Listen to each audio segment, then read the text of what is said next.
Hello class 9.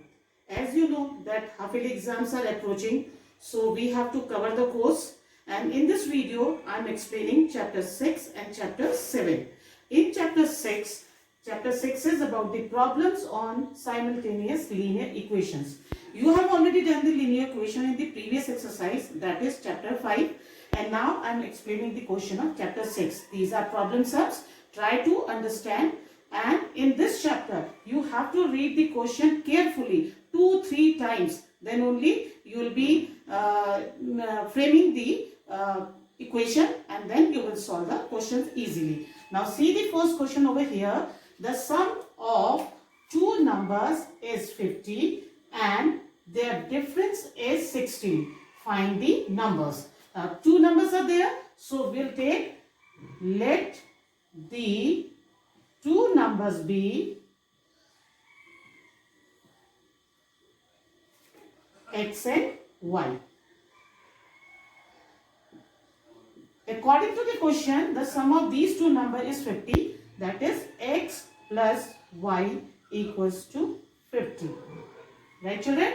And after that, the difference is 16. Difference means when we subtract the smaller number from the greater number, the difference comes, it is 16. Now we have formed two equations, x plus y equals to 50 and x minus y equals to 16.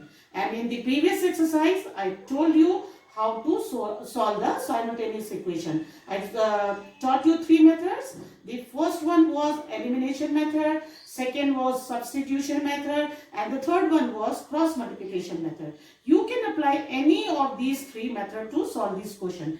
I think it is easy for you to eliminate the terms. Now x plus y equals to 50 is there, x minus y equals to 60. If we add these two equations, after adding, this plus y and minus y will be cancelled, and x plus x will be 2x equals to 50 plus 16 is 66. And x will be equal to 66 upon 2, which is equals to 33. So we have got the value of x, that is 33. Now we will substitute this value in any one of the equation, either in equation number 1 or in equation number 2. So I am taking equation number 1, 33. In place of x I am writing 33 plus y equals to 50. And if I take this 33 to other side, it will change 50 minus 33, which is equals to 17. So the value of x is 33 and the value of y is 17. So this is the two required numbers which we have to find out in this question. Now see question number 3. This is question number 3 in your book. The sum of two numbers is 43 if the larger is doubled and the smaller is tripled. The difference is 36. Find the two numbers. As I have taken in the previous question that let the two numbers be x and y, here also we'll take the two numbers as x and y. Let the numbers be x and y. And this, according to the question, their sum is 43. And second part of the question is, if the larger is double, suppose the x is larger, so if it is double means 2 times, and the second one smaller is tripled, means 3y, their difference is 36. Now you have to find out the value of x and y in this question. What we'll do in this, if we multiply the first equation by 3, we get 3y. The coefficient of y will be equal then. 3x plus 3y equals to 3 3s are 9 and 3 4s are 12. We'll write the second equation below it. 2x minus 3y equals to 36. If we add these two equations, 3y will be cancelled. 3x plus 2x will become 5x equals to, if we add this, 9 and 6, 15, 5, carry 1, 2 and 1, 3 and 3, 6. 165 is coming. So x will be equal to 165 upon 5, which is equals to 33 again. 5 3s are 15, 5 3s are 15. Now put this value in any one of the equation. I am putting this value in equation number 1. So 33 plus y equals to 43. So y will be equal to 43 minus 33 equals to 10. So the required values are 33, which is equals x equals to 33 and y equals to 10. So these two are the required answer of question number 3.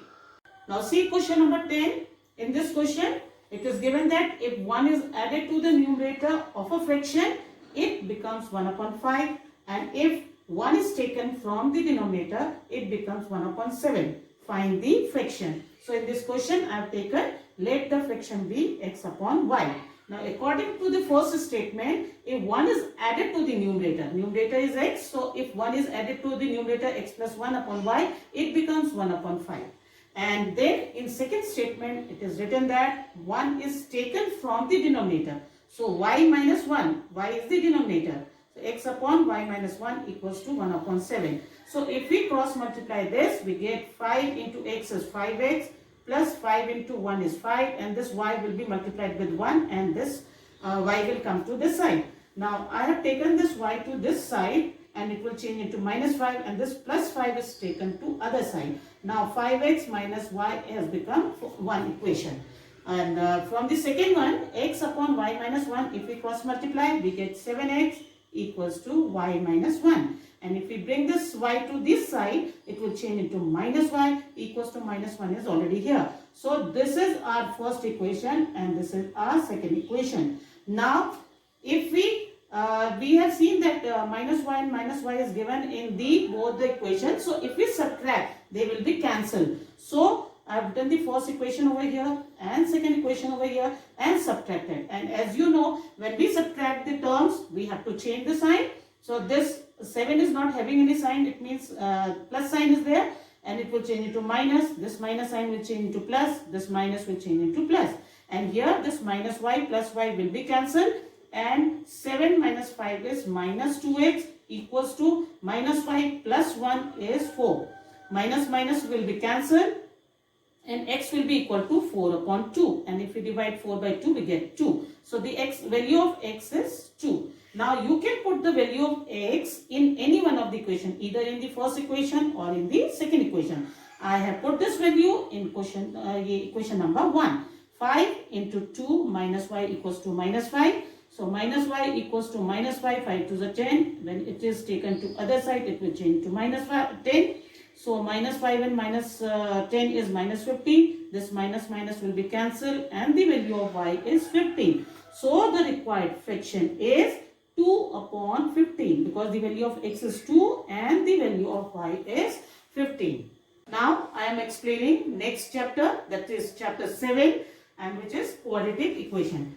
Quadratic equation, whatever the equation is given in this exercise, you have to convert that equation in this form: ax square plus bx plus c equals to 0. In this form, you will change the equation first. Now I am taking one example. X square minus 2x minus 15 equals to 0 is there. So we'll see x square is not having any coefficient. It means there is 1. So we'll see the last number. Last number is 15. We'll do the factors of this 15, that is 3 into 5.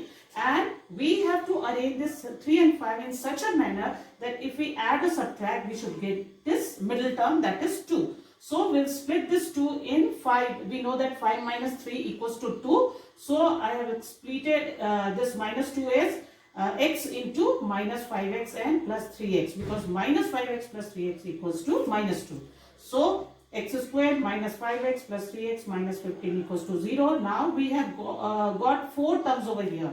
So we'll take first 2 terms and see what is common between them. X square and minus 5, x is common from here. So we'll take this x out from the bracket. 1x is left from here, minus this 5 because x is already outside the bracket, plus 3x minus 15. In these 2 terms, 3 is common. So I've taken this 3 out. x is left from here, minus 3, 5s are 15, so 5 is coming over here. When we see these two terms, x minus 5 is common in both. So x minus 5 and x is left from here plus 3 equals to 0. When the product of two terms is equal to 0, it means the first term is either the first term is 0 or the second term is 0. So if the first term x minus 5 equals to 0, then x equals to 5. And if x plus 3 equals to 0, then x equals to minus 3. So these are the two values of x in this question. I am taking another example. Here 3x square equals to 2x plus 8 is given. As I told you, you have to convert the equation in this form. So I have taken all the terms to the left hand side and written over here 3x square. This 2x will become minus 2x minus 8 equals to 0. In this question, x square is having the coefficient as 3. So we will multiply 3 and 8. 3 8s are 24. Right, children? Now we'll do the factors of this 24. And the factors of 24 is 2 into 2 into 2 into 3 equals to 24. Now we will arrange these numbers in such a manner that if we add or subtract, we should get minus 2x over here. So we'll make the pair of 2 and 2 and 2 and 3. 2 3 is 6. 6 minus 2 2 is 4. 6 minus 4 is minus 2. So minus 6x I have taken.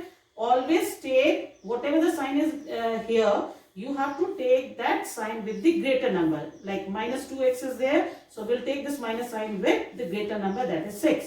So 3x square minus 6x plus 4x minus 8 equals to 0. And in these two first terms, 3x is common, so 3x is taken out, 1x is left, minus 3 to the 6, x is already out, plus in these two terms, 4 is common, x is left from here, minus 4 to the 8, so 2 over here equals to 0, x minus 2 is common in both, x minus 2 is coming here, 3x plus 4 equals to 0. As I told you, if the product is 0, then either the first term is 0 or the second term is 0. If the first term is 0, x minus 2 is 0, then x equals to 2. And if 3x plus 4 equals to 0, then 3x equals to minus 4 and x equals to minus 4 upon 3. I think you have understood the question how to solve this quadratic equation and the simultaneous equation in chapter 6. And it will be easy for you to solve the question of chapter 6 and chapter 7.